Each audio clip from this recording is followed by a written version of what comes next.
Retrouvez le débat de Smart Impact avec Veolia.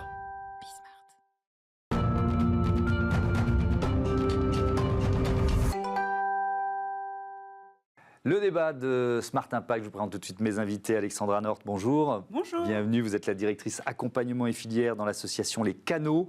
Et Eugénie de la Rivière, bonjour et bienvenue. Bonjour. Vous êtes chef de projet Les Résilientes chez Emmaüs Alternative. On va présenter ce que vous faites l'une et l'autre et ce que font notamment ce que fait votre association. Les Canaux, c'est quoi ? Alors, les canaux, on a deux grands piliers chez les canaux. On est à la fois un lieu emblématique de l'économie solidaire et circulaire et aussi une association avec ses activités pour promouvoir une économie plus durable. Si je viens sur le lieu emblématique, vous pouvez tous venir visiter la Maison des Canaux. On est sur le canal de l'Ourcq dans le 19e. Oui. Et ça a été un chantier qui a été...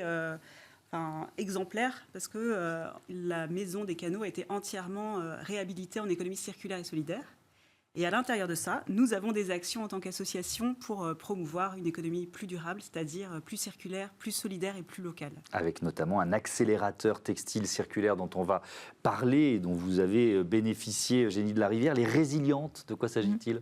Alors, Les Résilientes, c'est un studio de design en milieu d'insertion professionnelle. Ouais. On travaille au sein d'Emmaüs Alternative et on travaille à la réutilisation des matériaux pour faire des accessoires pour la mode et pour la maison, avec des personnes en parcours d'insertion. Et donc, vous avez été sélectionné pour rejoindre cet accélérateur. Deuxième édition, je crois, de cet accélérateur des canaux. Sur quel c'était pas sur le textile, la première édition, c'est ça ? C'était sur autre chose ? Vous êtes bien renseigné. Oui, c'était en Île-de-France. On accompagnait une quinzaine de structures à changer d'échelle, mais c'était sur l'économie circulaire, mais pas forcément sur la filière du textile. Ça pouvait être des structures du bâtiment circulaire, du mobilier circulaire. Il y avait des acteurs comme Gobi qui font des gourdes éco-conçues, La Sauge qui fait de l'agriculture urbaine. Et là, sur cette deuxième édition, on a décidé de vraiment se concentrer sur la filière textile.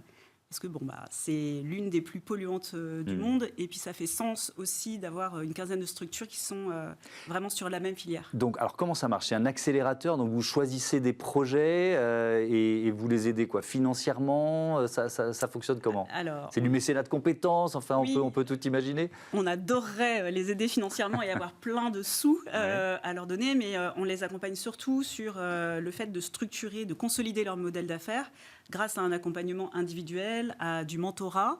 On a aussi des formations collectives pour les accompagner sur tout ce qui est entrepreneuriat. Par exemple, quand on fait du textile circulaire, on peut avoir des enjeux comme tarifer au bon prix ses prestations, travailler sa posture d'entrepreneur. On les accompagne aussi sur les cadres réglementaires, à chercher des subventions. Voilà, c'est un accompagnement très, très complet sur 18 mois.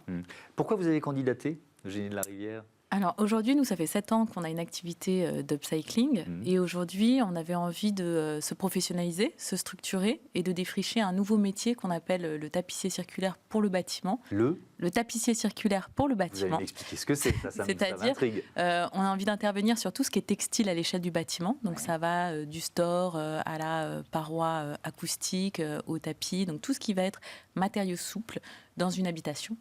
Et pour structurer cette activité et professionnaliser cette activité, on avait envie d'être accompagné justement sur toutes les parties dont Alexandra parlait. Oui. Qu'est-ce que vous en attendez ? Ça dure combien de temps ? Ça dure une année ? 18 mois. 18 mois. Ouais, c'est quasiment 2 ans. Oui, c'est bien, c'est un accompagnement de longue durée. Le fait d'être, si j'ai bien compris, dans une sorte d'écosystème, dans un groupe où vous travaillez tous sur des problématiques un peu similaires, ça vous semble important, ça ?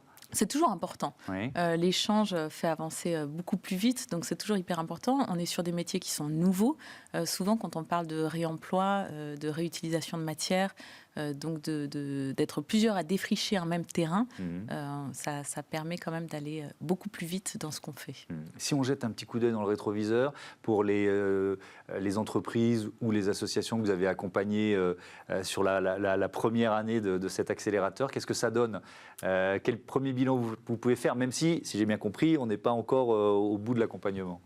Alors pour cette première édition, on a bouclé l'accompagnement. Ça y est, d'accord. La deuxième vient d'être lancée et on est très content des résultats. Ils ont collectivement, donc ils étaient 15 structures, augmenté de plus de 50% leur chiffre d'affaires. C'est un indicateur qu'on suit. Ils ont créé collectivement toujours 200 emplois. Et on regarde aussi l'indicateur du tonnage de matières recyclées, réemployées, qui a augmenté aussi de 70% sur la promo. Donc plutôt des... Et j'oublie les 700 millions d'euros de levée de fonds qui, pareil, ont été réalisés collectivement. Parce que le fait d'intégrer un accélérateur comme le vôtre, ça donne à ces entreprises une crédibilité supplémentaire. Je lis ça à la question des levées de fonds. Est-ce que vous le ressentez, ça? Ou est-ce que ces entrepreneurs ou entrepreneuses vous le disent? Là, on les accompagne sur des aspects comme le pitch. Enfin, on les accompagne à bien pitcher effectivement leur activité auprès d'éventuels financeurs. Et aussi, on organise des forums du financement pour qu'ils puissent aussi faire un matching avec différents financeurs. Ouais. Donc, en fait, on les aide, on les outille. Et après, ce sont eux qui font le travail en vrai. Oui. Et il y a un accéléré qui a quand même trouvé son premier financeur dans le mentorat qu'on leur a proposé. Ok. On détaille un peu ce que vous faites avec les résilientes. Vous alliez donc textile, circularité, insertion professionnelle, insertion sociale. Comment tout ça, ça se goupille? C'est un peu un grand écart et un exercice d'équilibriste. Mais en gros, nous, on est un studio de design et d'insertion professionnelle. Ouais. Donc l'enjeu, c'est de réutiliser les matériaux qui ne sont pas valorisables par l'association pour laquelle on travaille, donc Emmaüs Alternative. Ouais. Donc tout ce qui est destiné à la benne et au recyclage. On a démarré comme ça, où on développait des collections qui étaient destinées à être distribuées dans les boutiques Emmaüs Alternative. Aujourd'hui, on a différentes activités. On va accompagner les marques sur la revalorisation de leurs invendus, invendables. À l'époque, on avait accompagné Made.com, Madura sur la conception de produits upcyclés. On a aussi travaillé avec l'entreprise Bompard. Et de plus en plus, on fait une activité de décoration d'intérieur. On va accompagner les entreprises pour décorer leurs bureaux et aménager leurs bureaux à partir de réemploi et de réutilisation. Et donc l'enjeu de faire ça dans l'insertion professionnelle, c'est parce que les métiers créatifs permettent un vrai développement de compétences qui sont transférables dans d'autres métiers.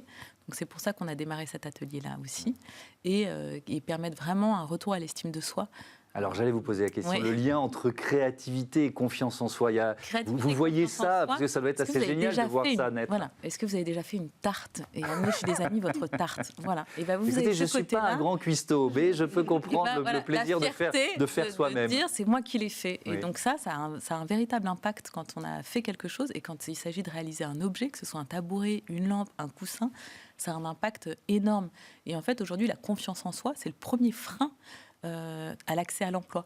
Et donc, pour les personnes qu'on accompagne, c'est extrêmement important de commencer par ça, par reprendre confiance en soi. Quelques chiffres, on va prendre un peu plus de recul sur le secteur du textile. C'est l'ADEME qui nous dit que sur les achats de vêtements, en Europe, une personne achète 40% de vêtements en plus par rapport à il y a 15 ans et elle les conserve surtout moitié moins longtemps. Ça, c'est le constat de ce qu'on appelle le fast fashion ou l'ultra fast fashion. Alexandra Nort, est-ce que nos comportements sont un peu en train de changer quand même? Je vous vois dubitative. On l'espère. Il y a quand même quelques signaux qui nous indiquent que c'est en train de changer, notamment chez les jeunes, effectivement. De la seconde main, par exemple. La seconde main est beaucoup plus valorisée maintenant dans les achats des jeunes, même si on observe également l'effet rebond de la seconde main sur des sites qui revendent des vêtements pas chers et du coup on en achète beaucoup plus et on remplit encore plus nos armoires. Voilà. Il y a aussi des sites qui ne vendent pas de seconde main et qui ne vendent pas cher du tout et qui viennent de Chine ou d'ailleurs. De l'ultra fast fashion. Donc le comportement de la génération des 15, on va dire 15-25, il est assez paradoxal sur le textile. C'est intéressant, ça. Oui, tout à fait. Après, c'est vrai que nous, nos clients, enfin en tout cas, les structures qu'on accompagne, c'est beaucoup des structures qui sont en B2B. Donc, B2B, je pense que tout le monde... Tout le monde ici sait ce que ça veut dire. C'est ce que c'est, voilà, exactement. Et du coup, on a plus des indicateurs sur les entreprises. Est-ce que les entreprises s'y mettent? Est-ce que les services publics s'y mettent à faire des commandes et des marchés publics pour... Et ça bouge? Et ça bouge. En fait, ça bouge. Et un des grands leviers, c'est la loi AGEC, qui oblige aussi à faire des heures d'insertion, qui oblige à commander 20% de mobilier upcyclé. On peut y introduire du tissu aussi en réemploi. Donc, en fait, tout ça fait bouger les choses. Et nous, on a de l'espoir. Mais il faut avoir de l'espoir. Nous, ici, de notre petite vigie qui est Smart Impact, on a ce sentiment quand même que les lignes sont en train de bouger, mais avec effectivement des effets parfois qui sont des effets pervers. On parle des grandes plateformes de revente de vêtements. C'est aussi un appauvrissement pour des associations comme Emmaüs, par exemple, qui voient arriver peut-être des vêtements de moins bonne qualité ou en moindre quantité. Qu'est-ce qu'on peut en dire ? Mais c'est toujours un peu difficile. En effet, aujourd'hui, les personnes vont avoir plus de facilité à revendre en ligne un article de bonne qualité et à donner les choses qui sont de moins bonne qualité. On perd aussi la notion du don, je pense. Et donc, c'est vrai qu'au sein des structures Emmaüs, mais autres structures de collecte aussi, il y a une baisse de qualité des dons. Et nous, au sein du mouvement Emmaüs, on a envie de rappeler à quoi nous servent ces dons, à faire de l'insertion par l'activité économique, et qu'il est important de continuer à donner aux associations, justement pour nous permettre de continuer d'accompagner des personnes. Mais alors, si je comprends bien, c'est pas une bonne nouvelle que la qualité des vêtements qui sont donnés à Emmaüs baisse, sauf que pour l'upcycling, c'est presque une matière Après, de créativité et de réinventer. Si vous voulez quelques chiffres, nous, au sein il faut voir, si vous voulez connaître un peu le mouvement Emmaüs, en France, Emmaüs, c'est un mouvement, c'est une fédération d'associations avec plus de 300 groupes, tous indépendants les uns des autres. Moi, je fais partie d'un seul groupe, Emmaüs Alternative. Par an, on collecte quasiment 1000 tonnes de textiles. Donc c'est énorme. Pas seulement des vêtements d'ailleurs. C'est textile, linge de maison, chaussures. On va parler de TLC. Donc c'est vraiment une grande famille d'objets et de matériaux textiles. Et dans ces 1000 tonnes, au sein des résilientes, on va valoriser 1 tonne. Parce qu'on fait un artisanat du réemploi, un artisanat de la réutilisation, donc ça demande du temps, ça demande de l'investissement dans le design, dans la production. Donc en fait, notre impact, il est amené à grandir, on l'espère, avec l'accélérateur. Mais c'est vrai qu'on ne manque pas de matière.